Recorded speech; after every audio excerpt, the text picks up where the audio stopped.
നമസ്കാരം. പ്രവാസി മലയാളിയിലേക്ക് സ്വാഗതം. ഇന്നത്തെ പ്രവാസ ലോകത്തെ വാർത്തകൾ ഒറ്റനോട്ടത്തിൽ. സൗദിയിൽ കഴിഞ്ഞ ദിവസം 1239 പുതിയ രോഗികളും 932 രോഗമുക്തിയും റിപ്പോർട്ട് ചെയ്തു.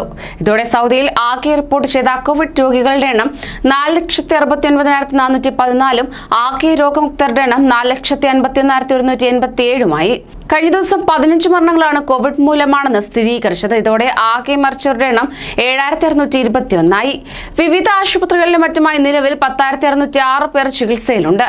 ഇവരിൽ 1,549 പേരുടെ നില ഗുരുതരമാണ്. ചികിത്സയിൽ കഴിയുന്ന ബാക്കിയുള്ളവരുടെ ആരോഗ്യസ്ഥിതി തൃപ്തികരമാണ്.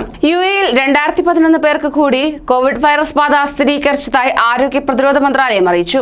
ചികിത്സയിലായിരുന്ന 1976 പേർ സുഖം പ്രാപിക്കുകയും 4 പേർ മരണപ്പെടുകയും ചെയ്തു.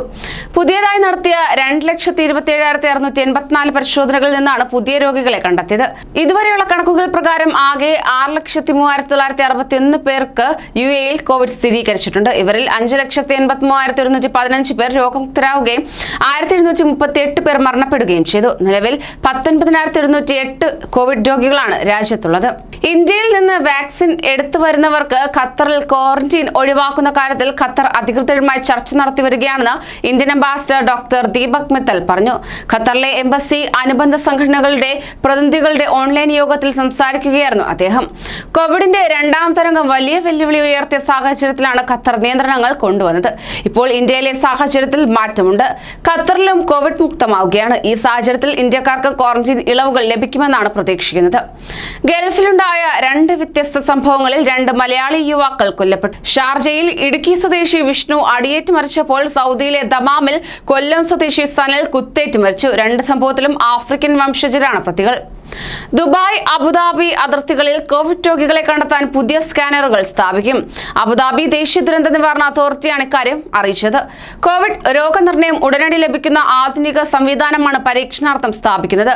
കൂടുതൽ ആളുകൾ സ്ക്രീനിന് മുൻപിലൂടെ കടന്നു പോകുമ്പോൾ കൂട്ടമായി നിരീക്ഷിക്കുന്നതിനും കോവിഡ് രോഗികളെ കണ്ടെത്തുന്നതിനും സാധ്യമായ നൂതന സാങ്കേതിക വിദ്യയാണിത്.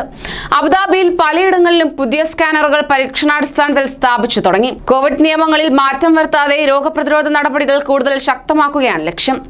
വാക്സിൻ എടുത്ത പ്രവാസികൾക്ക് രാജ്യത്തിനകത്തേക്കും പുറത്തേക്കും യാത്രാനുമതി നൽകണമെന്നാവശ്യപ്പെട്ട് ക്യാമ്പയിനുമായി കുവൈറ്റ് ആക്ടിവിസ്റ്റുകളും നിയമജ്ഞരും രംഗത്തെത്തി. നിയമപ്രാബല്യമുള്ള റെസിഡൻസ് വിസയുള്ളവരും രാജ്യത്ത് അംഗീകരിക്കപ്പെട്ട കോവിഡ് വാക്സിന്റെ 2 ഡോസ് എടുത്തവരുമായ പ്രവാസികളെ രാജ്യത്തിന് പുറത്തേക്കും അകത്തേക്കും യാത്ര ചെയ്യാൻ അനുവദിക്കാത്തത് വിവേചനപരമാണെന്നും മനുഷ്യാവകാശ ലംഘനമാണെന്നും ചൂണ്ടിക്കാട്ടിയാണ് ക്യാമ്പയിൻ. ഖത്തറിലെ കോവിഡ് നിയന്ത്രണങ്ങളിൽ വെള്ളിയാഴ്ച മുതൽ കൂടുതൽ ഇളവുകൾ പ്രഖ്യാപിച്ച് ഖത്തർ മന്ത്രിസഭാ യോഗം. നിയന്ത്രണങ്ങൾ നീക്കുന്നതിന്റെ 2ാം ഘട്ടത്തിന്റെ ഭാഗമായാണ് പ്രധാനമന്ത്രിയും ആഭ്യന്തരമന്ത്രിയുമായ Sheikh Khalid bin Khalifa bin Abdul Aziz Al താനിയുടെ അധ്യക്ഷതയിൽ ചേർന്ന യോഗം കൂടുതൽ ഇളവുകൾ പ്രഖ്യാപിച്ചിരിക്കുന്നത്. മെയ് 28-നായിരുന്നു ഇളവുകളുടെ ആദ്യഘട്ടം പ്രഖ്യാപിച്ചത്. മലയാളി യുവതി സൗദിയിൽ ഹൃദയാഘാതം മൂലം മരിച്ചു. കോഴിക്കോട് കാരപ്പുറം ആനന്ദ് ഗാർഡനിൽ അശ്വതി വിപിൻ മോഹനാണ് മരിച്ചത്. നേരത്തെ കോവിഡ് ബാധിതയായി ചികിത്സയിലായിരുന്നു. കോവിഡ് നെഗറ്റീവ് ആയെങ്കിലും ന്യൂമോണിയ കൂടിയതിനെ തുടർന്ന് ദമാം അൽമന ജനറൽ ആശുപത്രിയിൽ തീവ്രപരിചരണ വിഭാഗത്തിൽ കഴിയുകയായിരുന്നു. ഇതിനിടയിൽ ആരോഗ്യത്തിൽ അല്പം മെച്ചപ്പെട്ടിരുന്നു. എന്നാൽ ഹൃദയാഘാതം മൂലം മരണം സംഭവിക്കുകയായിരുന്നു. രോഗം മൂർച്ഛിച്ചതിനെ തുടർന്ന് അശ്വതിയുടെ മാതാപിതാക്കൾ ദമാമിൽ എത്തിയിരുന്നു.